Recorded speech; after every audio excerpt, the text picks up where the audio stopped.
All right, here we are. We're back. What are we doing? We're having a conversation with Sarah. What's going on? Hi. Thanks for coming on. Absolutely, I'm excited to be here. So I don't want we don't want to do the generic like who are you and what do you do. But before this, you were just talking to David and said something interesting, which is you're the CEO of this company, Lever.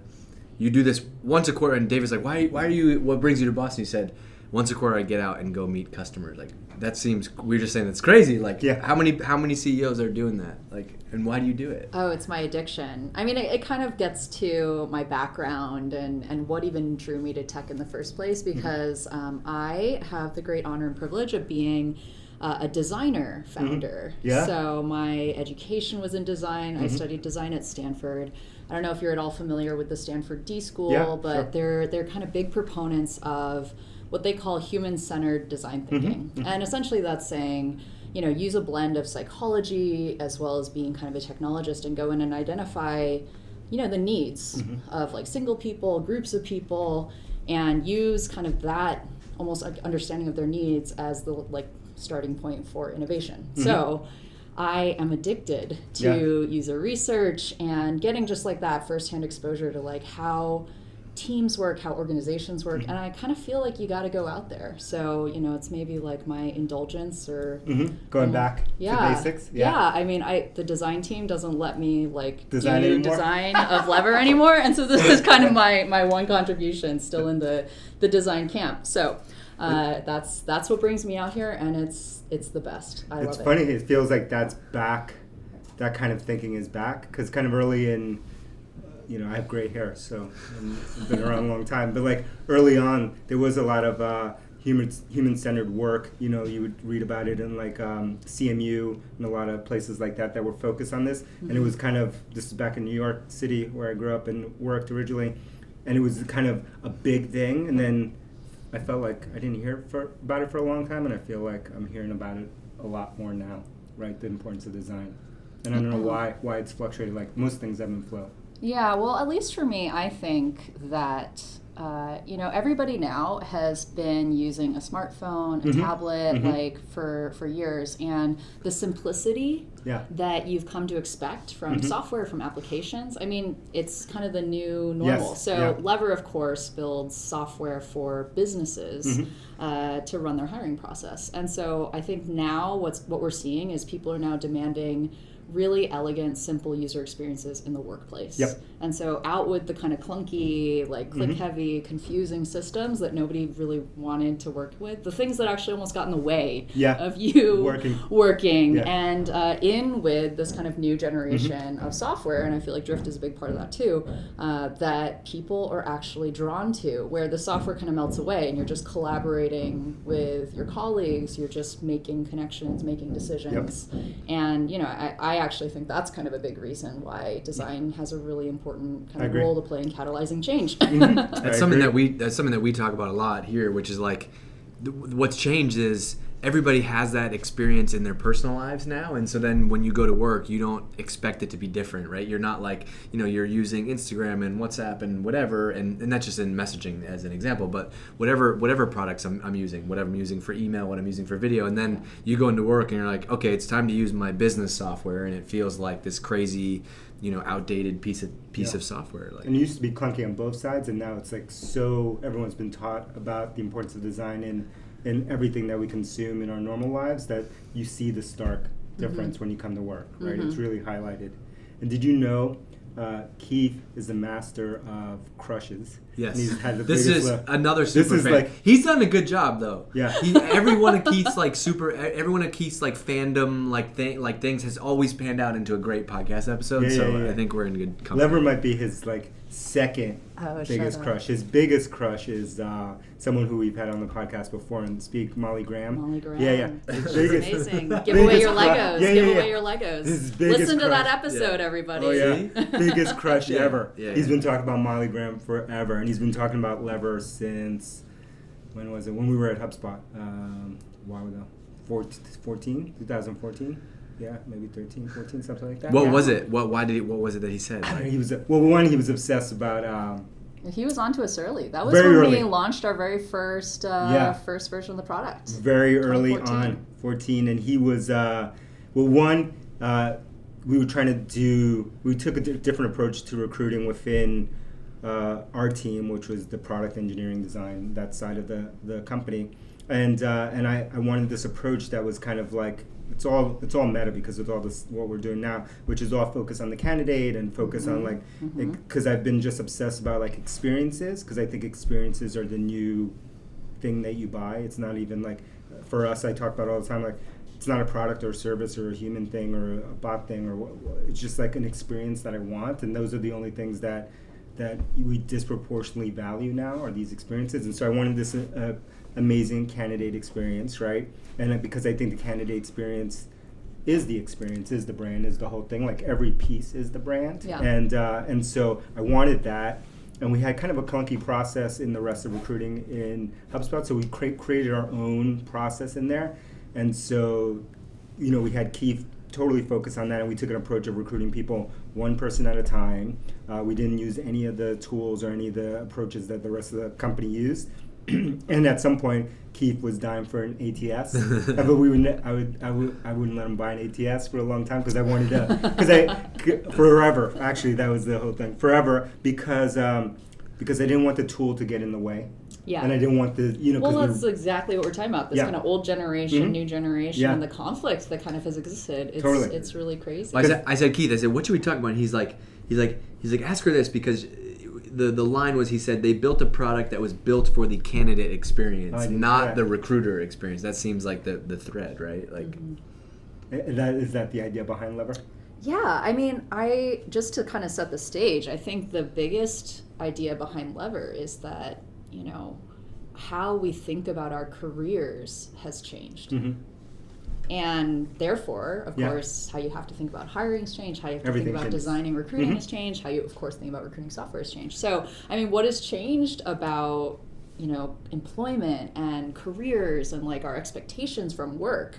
I mean, as, of course, millennials entering the workforce, we're seeing these macroeconomic, macrocultural things shift. I mean, the Bureau of Labor Statistics is probably the best, certainly in the US, the best source of these kind of like data insights, and one of the things that they're tracking is, of course, average tenure. That people are staying in jobs. And I mean, I think about my parents, and like, my dad has changed jobs twice in his entire life. It's amazing. And I mean, people are now expected to have something like 7 jobs in their 20s. Yeah.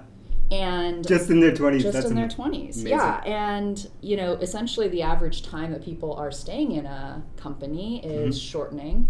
Not because the companies are bad, the jobs are bad, but just the new belief that people have about what work is worth doing and what experiences they want in their careers.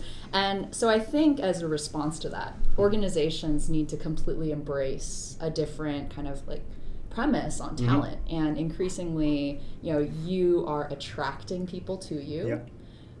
You are hiring people as kind of an ongoing velocity, and in response to that, I think recruiting is shifting away from this administrative kind of paperwork, like I post a job and I fill it too. Or like we have a conversation here internally with the recruiting team who can sometimes feel like married to the system, which is like, well, we're having a conversation with Sarah, and well, what role is she in? We don't have this; it's not listed in here. And then where do we fill out the thing, and then where does this go after? That's the old administrative mindset, and that's because recruiting came out of HR.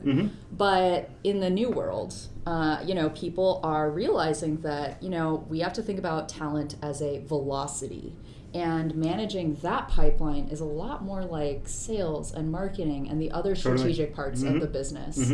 And of course, therefore, you've got to go beyond applicants and break out of thinking about this post a job and fill it world and start thinking about building and managing relationships, having something compelling from a storytelling perspective to tell these people. You're seeing the rise of recruitment marketing, of talent branding, and I think true success happens when you do one really critical last thing, which is make it kind of part of the entire company's responsibility. 100%. Every single person is collaborating, contributing. If you can build it into your culture, that you are all ambassadors of, opportunities here, then I think that's where the flywheel of succeeding with the new kind of like called millennial, talent challenge. I think that's when people really start seeing success. Totally agree. We try to live that every day here of just like it's everyone's job to recruit, right? Yeah. And like referrals are a big part of it. We mentioned something earlier, which was job descriptions, which was like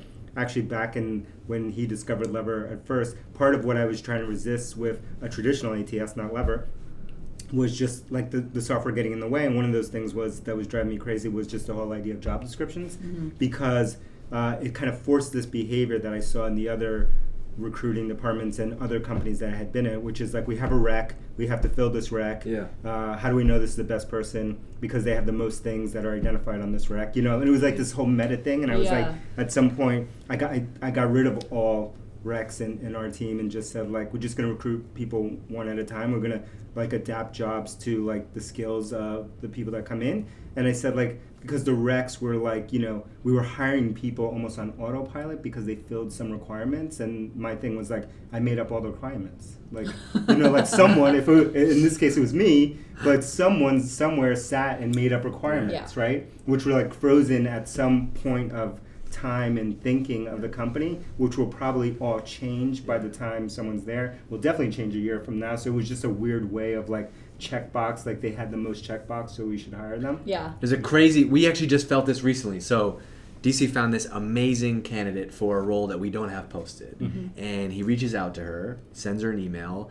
She says, "Oh, thank you so much for the big fan of like what you all are doing over there, but I looked at the website and it doesn't look like it doesn't look like I'm a good fit for the job that you have posted. Best of luck."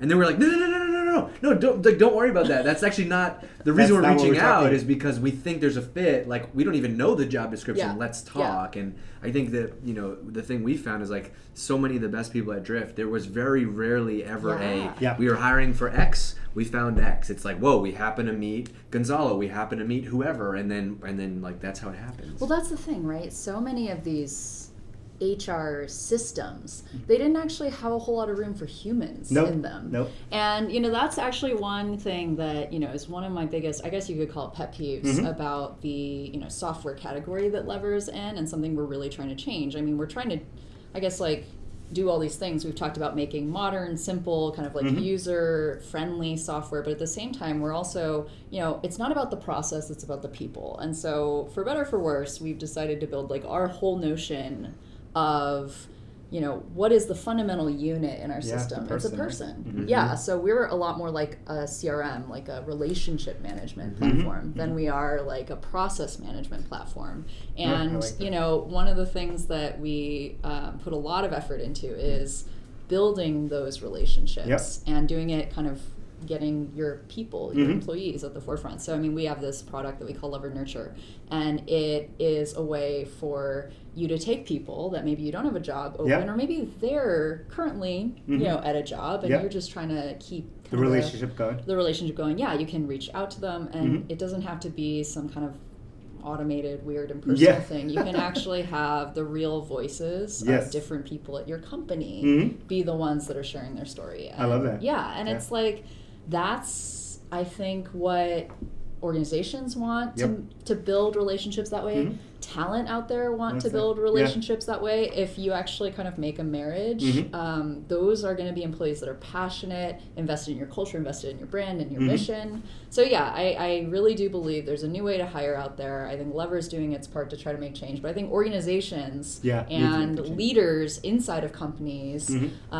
sometimes it's scary to stick your neck out and do it. And that's why I think the companies that are going through hypergrowth are the ones that are driving the most innovation, that are taking the biggest risks, and I think that they are proving that way of thinking that's better for everybody is more successful, because they're able to pull off this astounding like year-over-year growth and like have such strong cultures while they're doing it. Yeah, and at the end of the day, what we think and what we see is just like it's all the people, right? And so like you talked about sales and marketing and this and like moving recruiting and people up to that level, and it's like, well, in my view, it's like it's more important than those things, like because like those things are just the end result of having the right team, and like whether you succeed or not, to me is is the team. Yeah, right? and tying it back to that macroeconomic, Mhm. again, I mean, we saw a shift in the past from the industrial to sort of the service industry. Mhm. I would even say we're going from a service industry to, you might call it an experience industry, where knowledge workers and the creative class, like, it is just people. Yeah. It's not even sort of like the industrial machine anymore. It really is the ingenuity, creativity, passion of people. Yeah. So yeah, I think the emphasis on finding the right fits and making those kind of matches in the world. I mean, that's both getting harder, but also more business critical. Yeah. What led you to want to be a designer? Oh my gosh. What's the origin story? And where did you grow up? Of being a designer, the origins. Now we're really Yeah, going back. yeah. Well, I'll give you 50 guesses to guess what state I grew up in. Okay. Yeah, California. Not No. California. Okay. No. Let's see.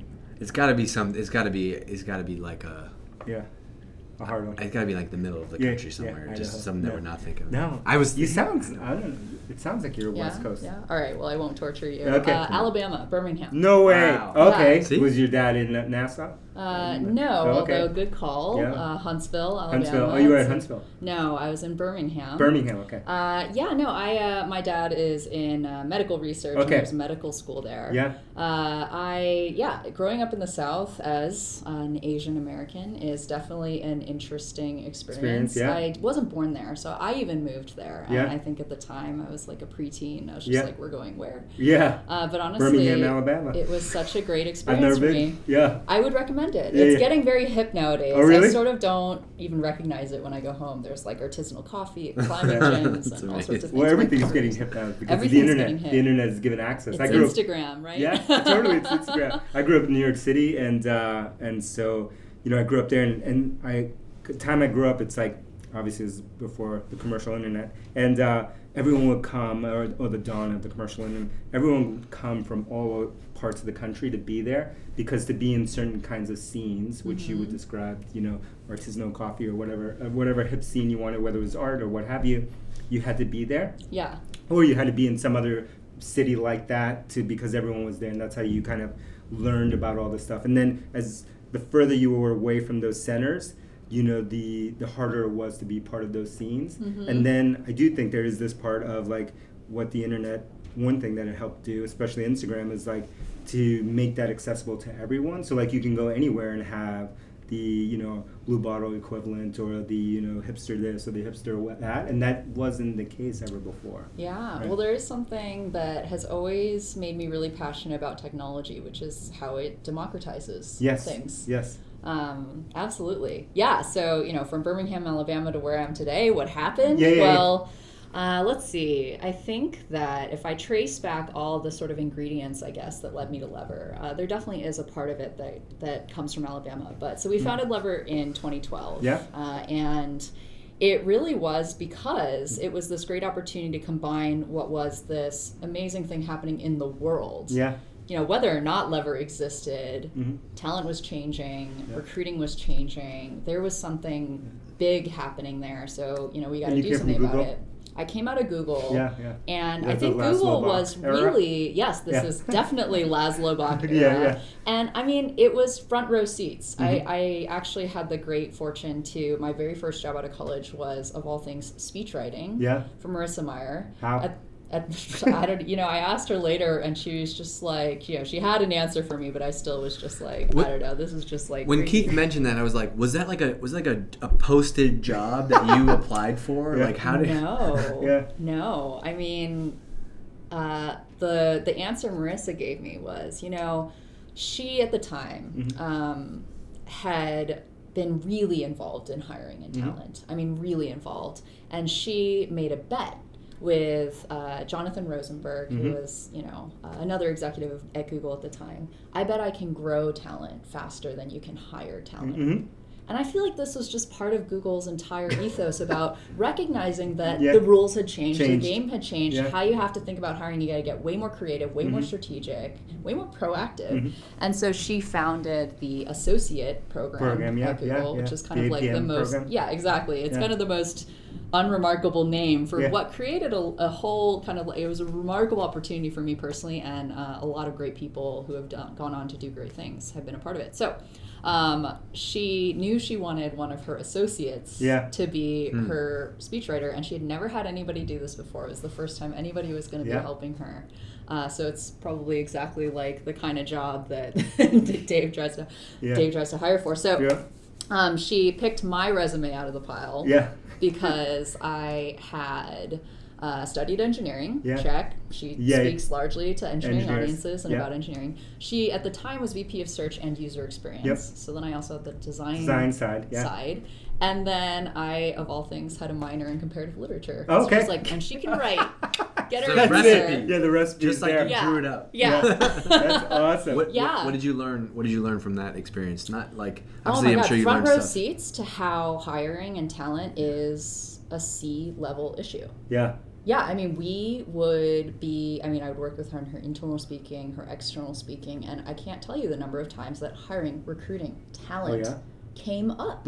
Yeah, I mean, board meetings we're talking about here, right? Oh, yeah, definitely. And, it was kind of just remarkable in the Laszlo era to get to see how creative Google was getting, how much they were investing in it, and how much that investment paid off in what, of course, would become a game-changing, industry revolutionizing talent brand, recruitment process, and they cooked up some custom software over there as well. Yeah. So I think the Google kind of environment really informed a lot of what I could then see truly worked. Yeah. And so one of my co-founders also comes from Google, Nate Smith, also was in the associate program. Oh, nice. Yeah, and so I think we had a really clear vision of what would be important in our software. It had to be a CRM. It had to bring in the best of, you could call it sales and marketing technology to talent.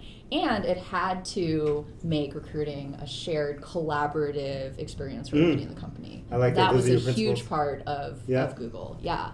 Yeah. And of course we left Google to go do that. So thank you to the Goog. Yeah. And so 2012 we got started. And then I think the second thing that of course was part of my background that led me to Lever was that design education. And so we left Google, and most intrepid startup founders, like busily close customers or build software. We didn't do any of that. We actually spent our first 9 months as a company doing immersive user research. Get on it. Yeah. So awesome. We reached out to a bunch of companies. A bunch got back to us, and we just set up camp inside of recruiting teams. Like surrounded by busy recruiters. And, I think one of the people that we spent a lot of time with on the ground was Twitter, when they were going from 700 to 1,500 employees in 6 months. Basically. Crazy. That's hypergrowth, Yeah, and so really I think that design approach is embedded into us as a company, and we haven't stopped ever since. And then I actually do think bringing Alabama back in here, the way Alabama has even surprised me in being a really big influence in terms of my personal approach to Lever, has actually been in our focus on diversity and inclusion. Yeah. I mean, you're 50-50, right, from a gender base? 50-50 in the company overall. We're actually 43% women in technical and engineering roles. How's that? What kind of judo? Teachers to judo. Teachers to judo. I mean, 53% women in leadership and management, 40% women on our board. That's amazing. Yeah, and we're 40% non-white. Yeah. One of the areas we actually have to really work on is supporting parents and lots of different family structures better. So that's been a new initiative in the last few years. So we have invested a lot in diversity and inclusion. I'm really proud of where we are, and of course there's a lot more to do yet. And I do think that for me, it's almost surprised me because now I can look back and see this thread, but at the time I wouldn't have necessarily seen it. But when I was in high school, I was one of 2 non-white people in my school. Yeah, it's crazy. Yeah, my entire school. And Birmingham as a city was actually very segregated, resegregated almost. And it was really obvious that there were the white communities, there were the black communities, and my guidance counselor picked me out to go to one of these sort of like cross-pollination things at the Civil Rights Institute, which is an amazing institution in Birmingham, and all the leaders from the civil rights movement are still working and doing amazing work for their communities today. So I go to this program, this like day off of school, and you do all this stuff, and all the programming is built around if you're white, go over here. If you're black, over here. Or we'll do a mixed thing of like, of I'm just like, where do I go? So it was really, I actually from that spent 4 years working with the Civil Rights Institute. It was kind of my passion thing. It was what I did in high school, and I kind of never thought that would come full circle. And I always thought diversity would matter for Lever. So from the time we were, like sub 10 employees, we had a D&I committee, and we invested in it from day one. But I think for a long time I thought that would be, we would just do it for us. Because 2012, the conversation about diversity was not nearly as at the forefront now. And I mean, if you think about back then, even the the Ellen Peo kind of sure, I remember. It was just not quite. I didn't see things making a lot of progress. And then of course since then it's just been really invigorating for us as certainly a company that invests in it for ourselves, but also as a company that has from day one factored in how will our decisions in our product affect fairness, equality, diversity, products, bias. We've thought about it from day one, but now we are actually hearing, you could call it the market. Tell you that. It's wild. It's such a different time. I always tell the story that Elias is my co-founder, and I met him like 10 years ago. But I had worked, and I'm from New York City, right? Like not Birmingham, New York City. But I had worked in technology for 10 years, and I had never worked with a brown person. I was the only one. Like I had never even seen one. Worked with one on the software engineering side, which is where I came from, until I met him, and I was like, he's from Nicaragua, and I was like, you're the first one. Wow. It was crazy. 10 years. It was insane, and that was in New York. That is really radically crazy. Different now. It is. And I think even at places where, let's call it, the demographics aren't there now, the conversation it is there, for sure. And that's like, I think, almost more important, right? I would say that, well, I don't know, are the listeners of this podcast interested in sort of like the 3 lessons or the 3 takeaways? They're just interested in everything. Whatever takeaways you have. Okay, well, if I had to roll up, what are the 3 most critical things to do when you're about to start hiring for hypergrowth or, to pull that off successfully? I think 1, go beyond applicants. Yes. Right? It's the number 1 thing I ran about. I'll come back to that. 2, make sure hiring is collaborative and a team sport. And then 3 is invest in diversity and inclusion. Yes. Yep. And those are the 3 things you really can't ever retroactively, it's always the stuff you kind of woulda, coulda, shoulda afterwards. So, but it's almost like you can't wait until hypergrowth for that to happen. That has to be the DNA, that has to be the groundwork that you lay on day one, so you can be set up for that. And to me, those 3 things are, in my view, like layered. They're the same, right? Like the I was with Keith and the recruiting team. I'm always when we talk about, because they'll bring up, it's like, how do we get better at diversity? How do we get better at this? And then it's like it's the decisions you make every day. It's like you may say that, but you, as I'm just picking on a recruiter, are just taking the easiest stuff that comes in. And you're not saying, I'm not going to take that. I'm going to do the hard work, and I'm going to spend the time to invest and go do this. That's actually how it happens. It doesn't happen because we create a magic program or something, right? Like there's no magic program Absolutely. answer. Like, I mean, you said you were impressed that over 40% of our engineering team are women. Super impressed. 83% of our engineering team was proactively sourced. Yes, that's how. They go hand in hand. Hand in hand. Yeah. That's exactly how. Yeah. Otherwise, it would never happen. Yeah, or I guess I should say referrals. So referrals, yeah. But that makes the whole thing one thing, right? Because the referrals and getting your team involved, diversity has to be part of that conversation, and then doing the hard work has to be part. The whole thing has to work. And if you think about it, a recruiter, what do you measure recruiters on? How many jobs you fill, right? Yep. So if you have an inbound applicant, it's a good conversation. You have them in, they seem great. why would you not make that higher? Versus if you can go the other way and you, like you're doing 83% is from outbound, you can actually control that. And so we had a conversation recently about a new role we were opening up here at Drift. And it's like, wait a second, we have the opportunity to shape this role to be whatever we want it to be. Let's start from there and then go build it the right way, as opposed to like, okay, well, here's who applied, so we got to pick somebody from this pile. From the pile. Yeah, and I mean, actually, you talked about hating job descriptions. We do something at Lever that this is my one huge thing. Like, actually, I get a little grumbles from people because they know it's like my big thing. I get plenty of grumbles. Yeah. So, yeah. Which is, we don't do job descriptions. Yeah. We do impact descriptions. Oh, nice. So we completely flip it. You don't describe a person or like a ideal person, skills, responsibilities, requirements.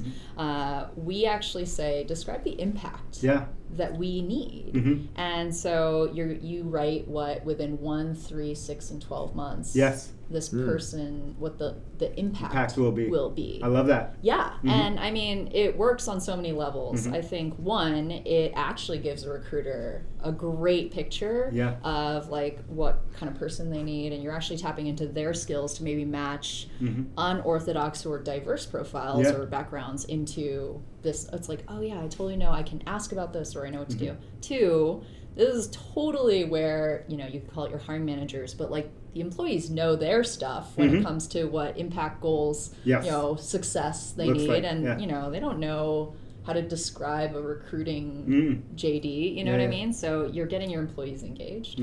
And then I think thirdly, you're actually getting the best candidates out there a compelling story. And, the best candidates out there read a standard job description, their eyes glaze over, and they move on. Totally.